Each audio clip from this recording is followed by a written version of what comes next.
Hey, it's halfway through, almost. It's day 10 of this 21-day Ayurvedic weight loss challenge. And I hope things are going really great for you. If you're listening to this video, I bet they are, because it's just a matter of staying the course. Maybe some stuff doesn't stick, and that's okay. This is a journey, not a race. So if you're failing to, if you didn't do the beat test, so what?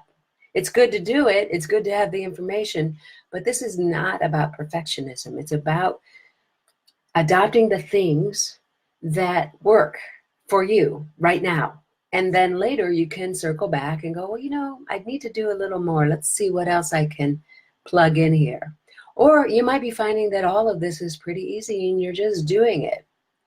Maybe you've already weaned off of your chemical substances, your caffeine and sugar and alcohol, and you're hydrating and you're moving and you're doing all the stuff and you're feeling amazing, I'm sure. We are going to continue to talk about digestion because it is key. It is the secret sauce of Ayurveda. When digestion is good, everything is good. When our main digestion, what we think of as digestion, food going into the mouth and leaving into the toilet, when that's good, our subtle digestion gets better. So if that's not doing okay, then all the other digestions in the body aren't working. What do I mean by that? Every tissue has its own digestion. Every cell has its own digestion. It has to take in nutrients and release the byproducts of metabolism. And that exchange, if it's fluid and it works seamlessly, your energy is good. From a brain perspective, bones need to be always in flux. We absolutely lose calcium out of our bones, but then we want to put calcium back in, and on and on. So it just keeps going. One of the main teachings that I want, if you don't, I say this often, but if you don't do anything else, do this one.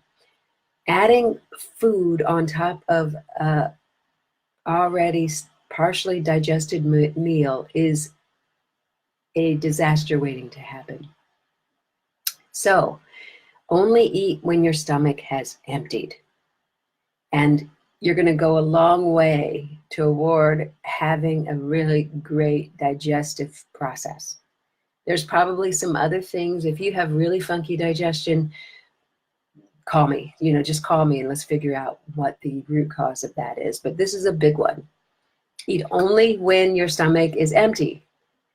You don't want to put fresh food, newly eaten food on top of partially digested food because it creates, here's another Sanskrit word, ama. Ama is the toxic overload of undigested food.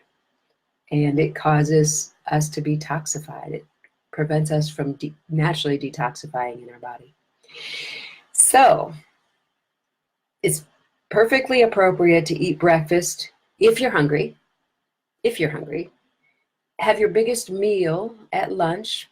Avoid snacking if at all possible. Sometimes it takes a little while to get into the groove of not snacking.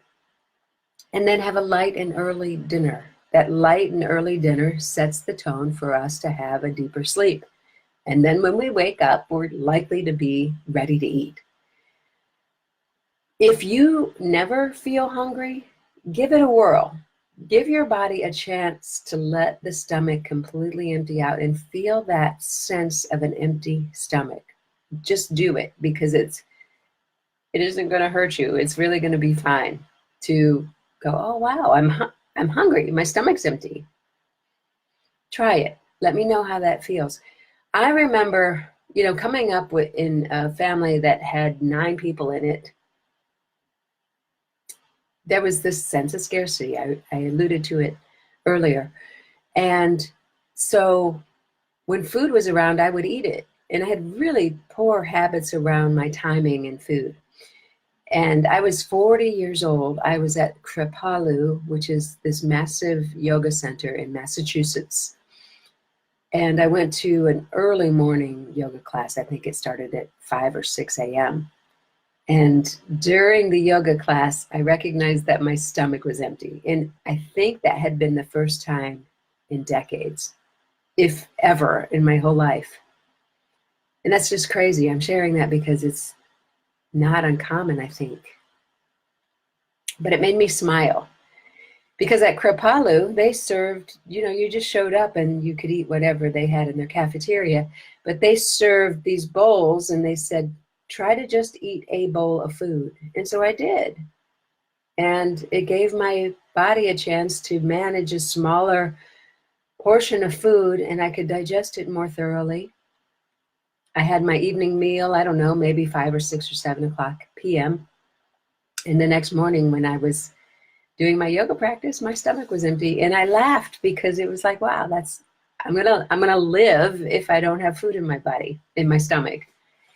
And ever since then, it's been a thing to just, let myself be a little bit hungry. And that's awesome. It actually is very good for you to do that.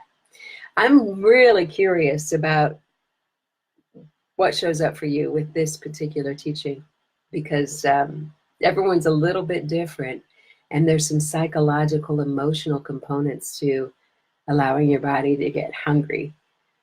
Tomorrow, we're going to talk about something really important, and it's our emotion and trauma with regard to weight loss. There's a huge connection between the two. Folks that have been traumatized, sometimes they get skinny and debilitated, and sometimes they get overweight, but likely something happens in their weight one way or the other. And I'm going to talk about that and why it happens and how to deal with it tomorrow. But try this one. You weigh in on this. Let me know what's going on with your stomach and see if you can carve back to 3 meals a day. Avoid snacking between meals, just water or those herbal teas that I talked about yesterday. And let me know how it goes.